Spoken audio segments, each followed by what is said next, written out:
Here's a guy who doesn't like to be told to trust science.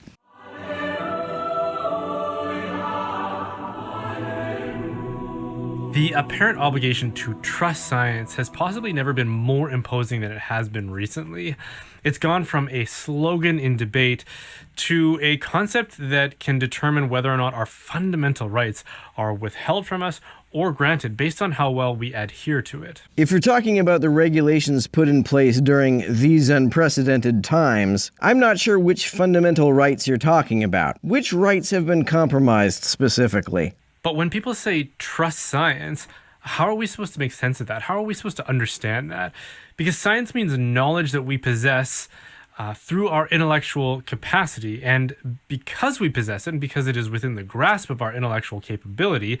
Well, that depends on what you mean by knowledge. Science is a process of formulating ideas, called theories or models, about how things work, that most consistently, falsifiably, and parsimoniously predict observation. It's not about grasping knowledge insofar as knowledge implies truth. It's about finding out what ideas most consistently seem to work best to help us navigate experience.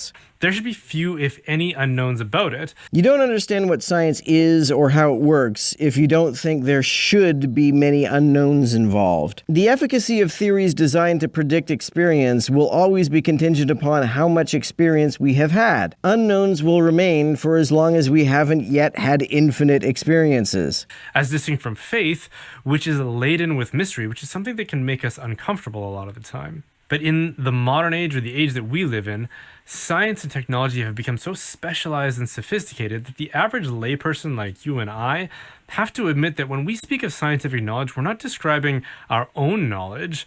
It's not a knowledge that we personally possess. If it were our own knowledge, we wouldn't have to trust it the way that we do with faith. We would simply access it and live according to it.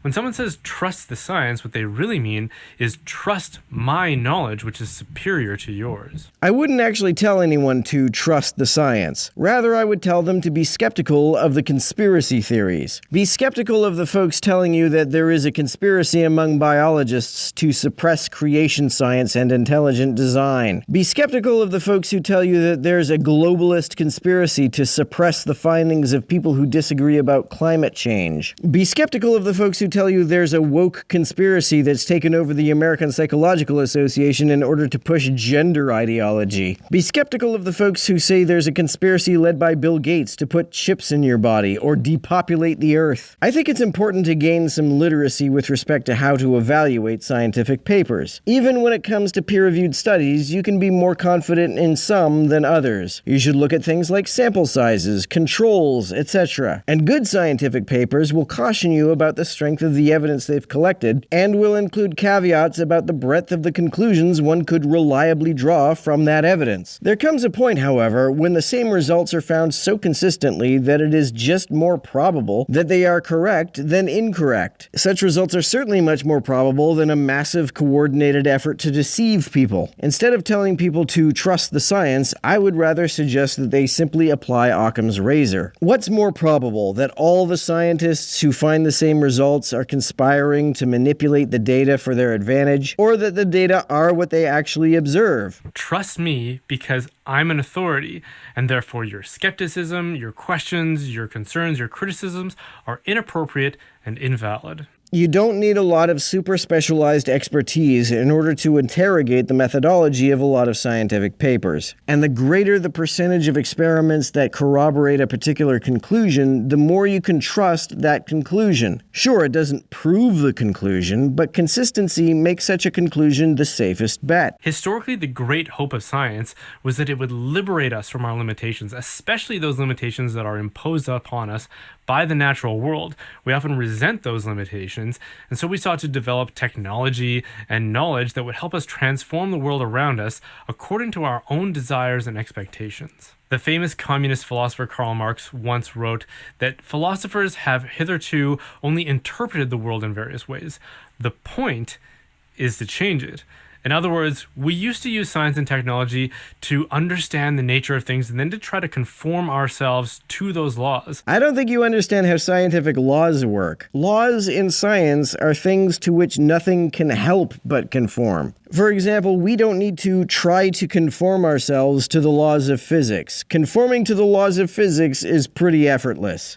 But according to Marx, it is the natural world who should genuflect to us through science and technology. I'm not sure Marx was talking about the natural world in that quote. His preoccupation was with the social, political, and especially economic world. If you actually take the time to read Marx, in the first chapter of Das Kapital, he says that labor is an eternal, nature-imposed necessity. It's pretty hard to square the idea of Marx believing that nature should genuflect to science and technology with his assertion that nature can impose eternal necessities upon us. Which makes me think, yeah, what could go wrong with that? How exactly would we use technology to conform ourselves to nature? Technology, by definition, is artificial. And what did we get for those great hopes and expectations? We went from being subject to the laws of nature to the great conquest of nature by science, such that now only a few select scientists can wield the knowledge and technology that is so sophisticated most of us don't understand it. Would you rather not have that technology? The conquest of nature by science actually turns out to be the conquest of scientists over the world of their fellow man. We went from being subjects to the laws of nature to being subject to those in lab coats. And for every problem that scientists solve, they seem to create a whole host of unintended new problems. Industrialization made the world smaller and more accessible through new manufacturing methods and the harnessing of affordable and accessible energy, but now we are dependent on those energy sources,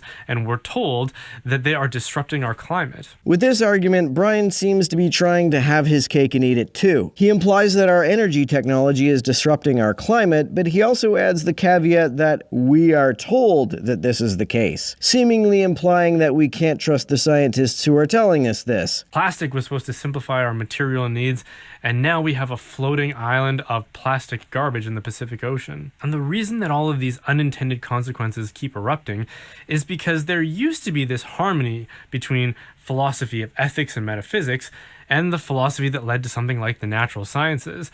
But at some point in the progression of Western civilization and the natural sciences and our intellectual inquiry, we discarded the ethics and the metaphysical side of our philosophy and our science, such that now when questions like, just because I can do something, does that mean I should do it, are really difficult to answer, and frankly, scientists don't even bother to answer it. Brian seems to think this problem is a result of some kind of schism between science and philosophy, when my suspicion is that it is much more a result of the fact that if you are running a business, it is a lot more profitable to hire engineers than it is to hire philosophers. Trust is something that should be earned, and in the case of God, that's always the pattern that he seems to follow with us. God always starts with a demonstration of who he is and what he's capable of doing. If God exists and has ever demonstrated even so much as his existence, it's been an awfully long time since the last time he did that. Also, if God demonstrated anything, you wouldn't have to have faith in whatever it was he demonstrated. Hebrews 11:1 says that faith is assurance of that which is unseen. To believe in something because it has been demonstrated is, by the biblical definition, not faith. In the case of, let's say, Moses and the Israelites, prior to making demands upon the Israelite people, he made a demonstration of who he was through great signs and wonders, such as the plagues upon Egypt and the liberation of the Israelites from Egypt by miracles like the parting of the Red Sea. And then he tells them that because you've been able to witness and experience these things that I've been able to do, you should trust me in what I'm going to reveal to you about myself and yourself, and how does it you can live in harmony with this new knowledge? Where in Exodus does God say that the Israelites can trust him because he's done these things? And if God wants to gain our trust through demonstrations, why did Jesus tell Thomas, "Because you have seen me, you have believed. Blessed are those who have not seen and have believed"? This sounds an awful lot like those who believe without seeing are better than those who base their belief on evidence. It doesn't sound like Jesus is eager to provide us with demonstrations. Christians. In that passage, Jesus sounds kind of annoyed that Thomas didn't just take someone's word for it. Fast forward 1,500 years or so, and we encounter Jesus, who again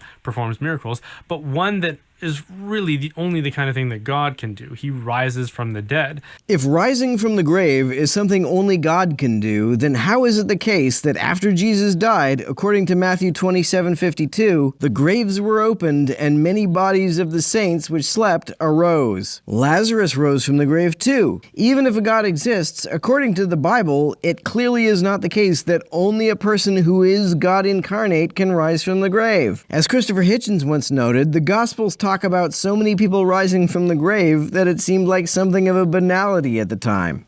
And this is to demonstrate that he possesses a knowledge and a power that we couldn't possibly begin to understand.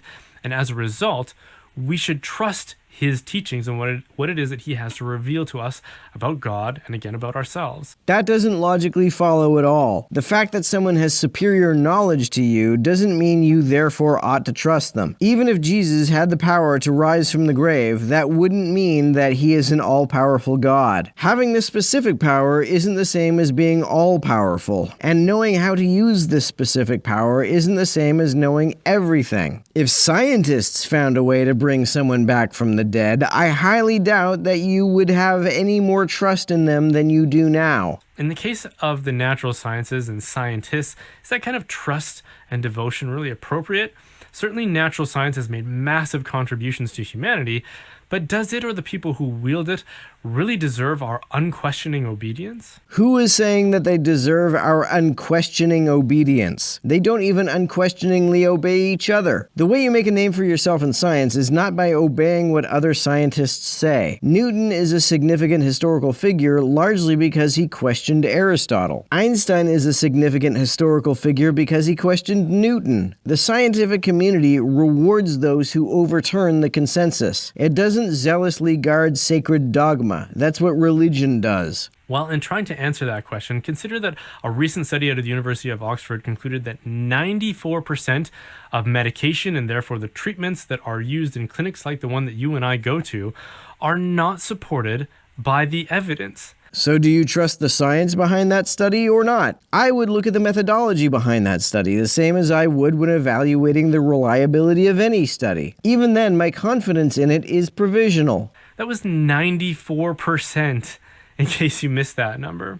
And can you think of any reason why a select minority of people in possession of a unique knowledge and technology and power would use it to their advantage at the expense of the rest of us? You seem to think that all scientists have the same interests. Were the folks who did the study about the inefficacy of medications part of the select minority, or were they part of the rest of us? If they were part of the select minority, then clearly not all of that select minority is out to get the rest of us for their own gain. If they were part of the rest of us, then the rest of us are clearly not helpless to understand and rebut the assertions of the select minority. Because I can think of a lot of reasons. And according to a now well-respected and much discussed paper by John Ioannidis called Why Most Published Research Findings Are False, he concludes that 90% of research that is published in medical journals, which is the threshold that we're supposed to observe to establish what is proven science. No, it isn't. Science is inductive. There's no such thing as proven science in the strictest sense. Sometimes scientists will use the word proven in a looser sense to mean consistent with the overwhelming preponderance of evidence, but evidence from a single paper which passes peer review is not an overwhelming preponderance. Even a few papers don't reach that threshold. While I don't tell people to trust the science, even the folks who do say that don't seem to mean that you should trust every single paper that ever passes peer review. He says that 94% of it is just wrong and junk science. But yet this is the very same system and discipline and people that we are supposed to devote ourselves to through slogans like trust the science. Again, trust the science doesn't even seem to mean trust every published study. At most, it means you should trust what the overwhelming preponderance of evidence consistently seems to show. Even when it comes to the fallibility of science, the reason it is held in such high regard is that the reliability of conclusions inferred from science is greater than the reliability of conclusions drawn from any other epistemic economic method. The reason I don't say trust the science is because the whole point of science is not trusting, but rather observing what looks to actually be the case. As frequently as scientists can get things wrong, trusting a book written by people thousands of years ago who claim to have seen a guy rise from the dead has an even worse track record. So it seems to me that we find ourselves back where we started from in our attempts to be liberated by the shortcomings of faith and religion, or at least the parts that made us uncomfortable. But now, instead of putting all of our trust in a higher authority, like God or one of his messengers, we have to place an undue amount of faith and trust in our fellow human beings, the scientists, who we are supposed to be equal to. But because of the dynamics of the power that they have been given through their unique training, I would say that it's far from an equal dynamic. Clearly, if you think we should trust an all-powerful God, unequal dynamics are not your primary concern. You just think that the folks who claim to speak for the God you believe in are more trustworthy humans. Again, who has the better track record? You could argue that scientists, after having displaced faith as a source of valid knowledge and our understanding, have now proceeded to place themselves in the position of God. Jesus said, "Do not put the Lord your God to the test." Scientists, on the other hand, invite people to try to repeat their experiments and test their conclusions. Sure, it takes specialized knowledge, but if there really are folks who are prophets who get revelation directly from God, are they not a pretty specialized category of people with access to pretty specialized knowledge? Which is easier, getting a science degree and conducting your own experiments to challenge the scientific consensus, or becoming a prophet to receive one's own revelations directly from God to test the claims of other prophets? Demanding that we put our faith in them, a faith that was once only reserved for God. Science, by design and definition, isn't meant to be trusted. It's meant to be understood. Well, no, it's not meant to be either. It's meant to find ideas of how things work that consistently, falsifiably, usefully, and most parsimoniously predict experience. As long as ideas do that, it is irrelevant how complex or esoteric those ideas are. Science doesn't claim infallibility like religion does, but Brian talks about it like scientists ask the public to have faith in them. They don't. I would never ask someone to trust science. Rather, I ask folks to understand that science, despite the mistakes it has produced, has consistently shown itself to be the least untrustworthy method of examining reality that has ever been invented.